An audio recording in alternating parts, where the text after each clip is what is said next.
24. Welcome back, or welcome if you're just joining us. This is the France 24 debate. We're asking if Tunisia's democracy is in danger. A missing piece of the puzzle in this conversation is the ruling Ennahda party, the Islamist-led party. We were unable to reach an English language speaker from that group, but we have with us from Tunis, teacher and activist Lina Ben Meni, whose blog, A Tunisian Girl, is read the world over. Adnan Ben Yusuf of the opposition Al-Jumhuri party. Did I pronounce it correctly? Yes, that's good. What does it mean, Al-Jumhuri?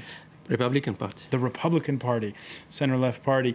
Also with us, Sylvie Jacot-Barrot, who is a legal scholar with the University of Paris Sud and who looks at civil liberties inside of Tunisia. And Financial Times regional correspondent Borzou Daragahi is with us in Cairo.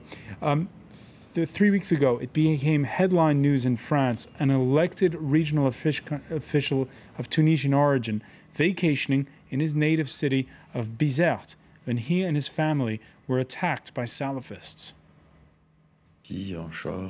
My daughter was wearing shorts, 12 years old. That was apparently an affront. My wife was wearing a sleeveless t-shirt and short trousers, quite normal clothes.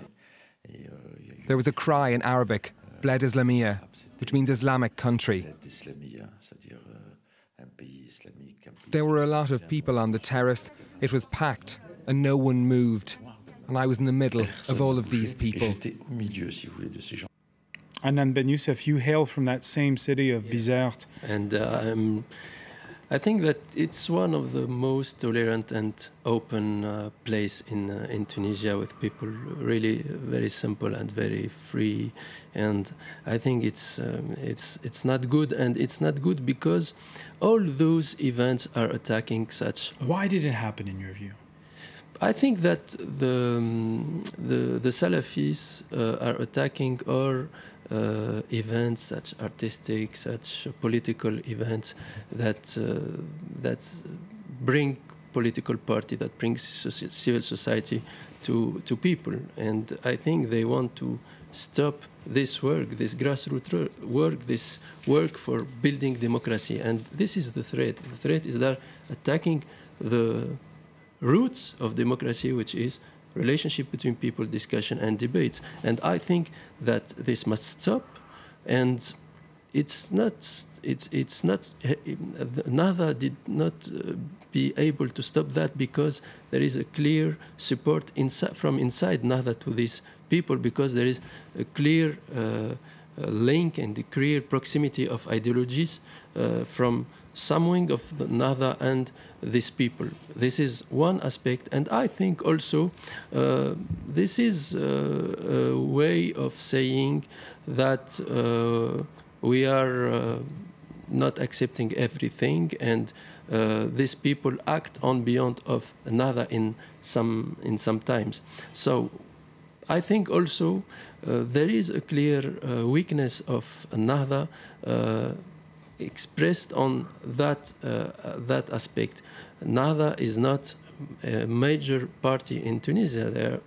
They have reached only 37% of the electorate, and that means clearly that the whole majority of Tunisia is not with Ennahda, and maybe Ennahda is playing its last chance to be in the power in this transition, because the other people, the other political party are organizing themselves to be as able as Ennahda to form government. And I think that is a way of making the situation hard to be able to profit from the crisis, not to make it good, to be to come with the country to a good place.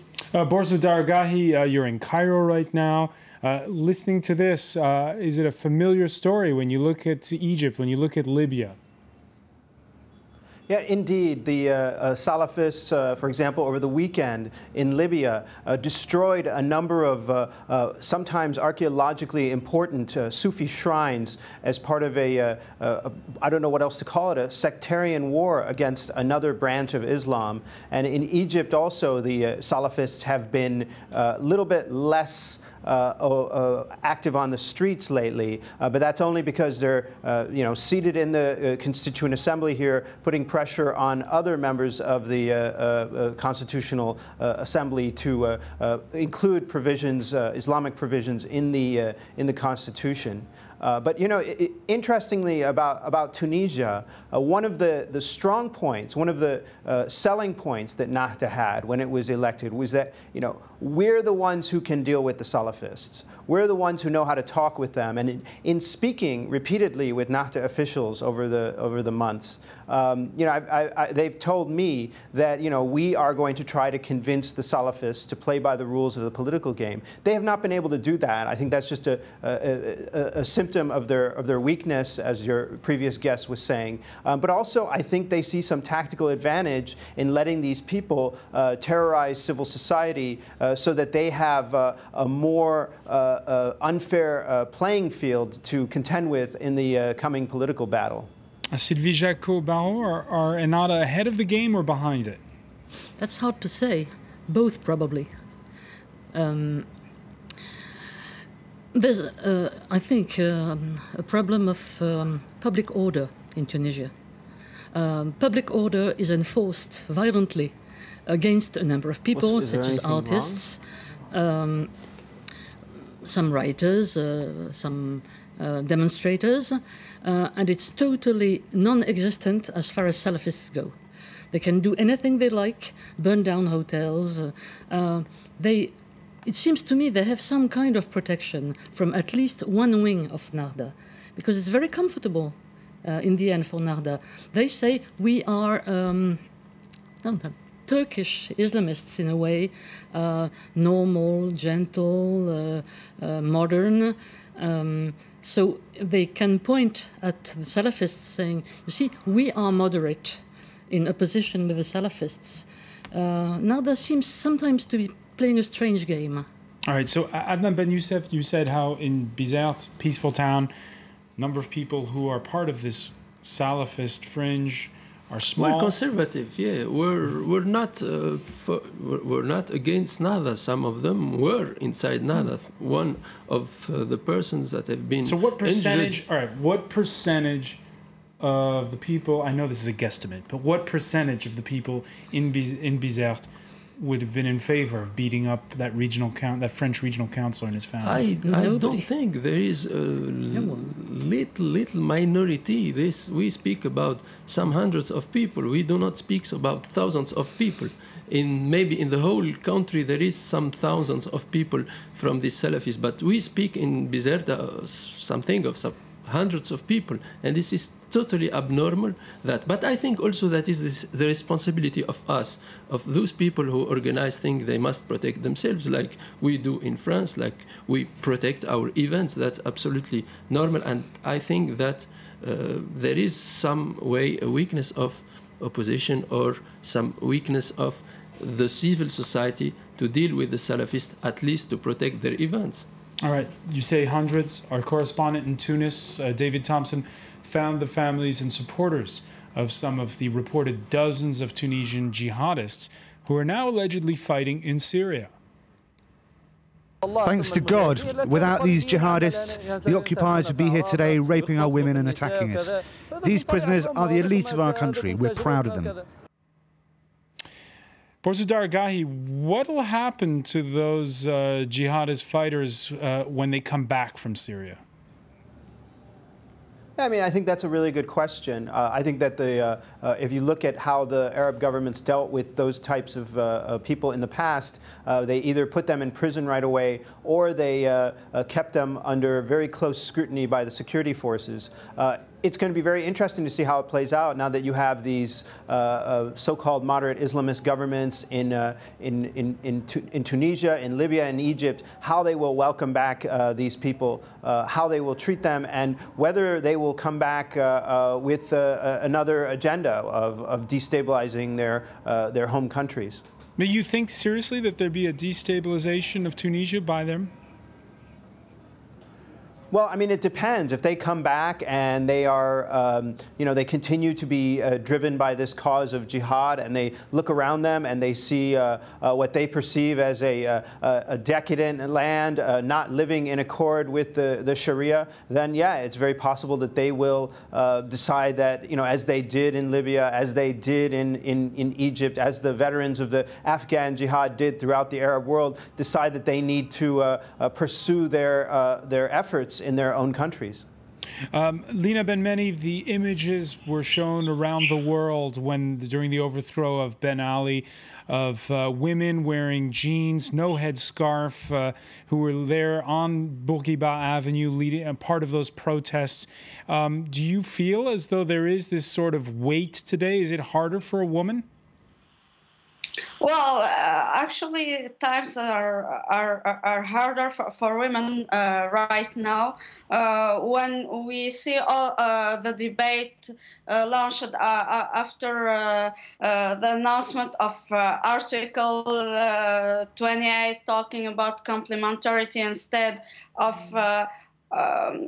total equality between men and women. Usually, women take part in revolutions. Women are in the forefront of revolutions. Well, but when it comes to taking decisions, when it comes to being engaged politically, women are excluded. They are the first victims, and now. I'm really worried about the situation of women in Tunisia.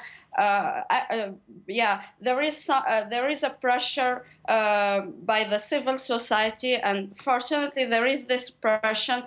But the representatives of the Constituent Assembly and the government in place are trying to change laws. Guaranteeing the rights of women. They are trying to talk about polygamy, for example, about this complementarity thing. And I think that this is very dangerous. I don't know. Women can wear scarves. It's their right to wear scarves, but the government and the people from the Constituent Assembly don't have the right to limit our freedom or our rights. We are all equal. Men and women are equal, and it should be like this. Borzo Dargahi, you penned an article that's on the Financial Times website this Tuesday, where you suggest the suspension of aid for those countries that do tinker too much with these hardline radicals. I mean, this was one of the things that the Western governments have said already in giving their blessing to these nascent democracies in North Africa. That good luck to you all. But you must, in order to maintain good relations with us, protect the rights of women, protect the rights of minorities, protect the rights of those who wish to live outside of the rules of organized religion. These have been. I've been to press conferences where Western officials have said these sorts of things to Libyan, Tunisian, and Egyptian officials. So it's really time for those officials to examine what's happening in Tunisia, examine what's happening in Libya, and determine whether these governments, these supposed moderate Islamist governments, are in fact using the Salafis as sort of brown shirts. I'm sorry to use that term, but I don't know what else to call them, to pursue an extreme ideological agenda and to neutralize their political rivals. In a front-page article this Tuesday, the International Herald Tribune, that's the stick, what you were just mentioning, Borzo Dargahi. Let's talk about the carrot. The International Herald Tribune reports that Washington's about to forgive $1 billion in debt to Egypt and press Cairo's case for a major loan from the IMF. The assistance underscores the importance of shoring up Egypt at a time of turmoil and change across the Middle East. Adnan Ben Youssef, what do you think is best for Tunisia? Is it more money right now, or is it the threat of cutting them off with aid? What should the West do? I don't think the West have to do. I think that the question of aid is a question of common interest between countries and not a matter of human rights. And we've saw it because we were starving and battling against the regime of Ben Ali, and the regime of Ben Ali have been sustained and have been clearly helped with from these West countries. I think the question is, it's a question of common interest, and I fully disagree with the way with the idea of this article written by the journalist. But I think that what really can help is common work, is developing common project, is pushing investors. So don't isolate the Tunisian government. No, that's absolutely a bad thing to isolate Tunisia. And if we isolate Tunisia, we will make it more simple for another or any other party who want to be a dictatorship. So I think Tunisia need to be open to discuss with all the countries and to have a good relationship with all the countries without any intervention from any country it is. A final question, and it goes to you, Lina Benmeni. Tunisia's top industry, one of its top, is tourism, and the numbers are actually quite good. They're up from strongly from last year. More than 1 million more people coming to Tunisia this summer. Would you encourage people still to come vacation in your country? Yes, of course. I'm always trying to encourage people to come to Tunisia. Well, I think that the coastal areas, the tourist places are safe. I didn't really hear about thoughts on tourists.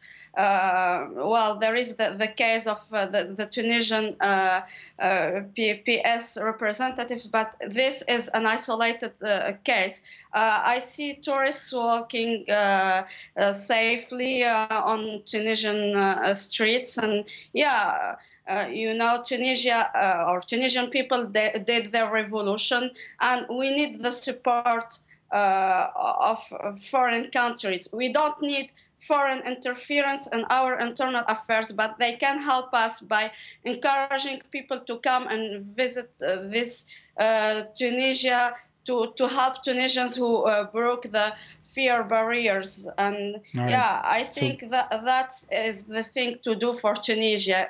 Come as tourists, visit Tunisia. Tunisians are known for their tolerance and for their hospitality. The welcome mat is certainly out from both of you. I want to thank you, Lina Benmeni. I want to thank you, Anand Ben Youssef. Also want to thank Sylvie Jacot-Barrot for being with us here in the studio, and Borzo Daragahi in Cairo. Thank you for being with us here in the France 24 debate.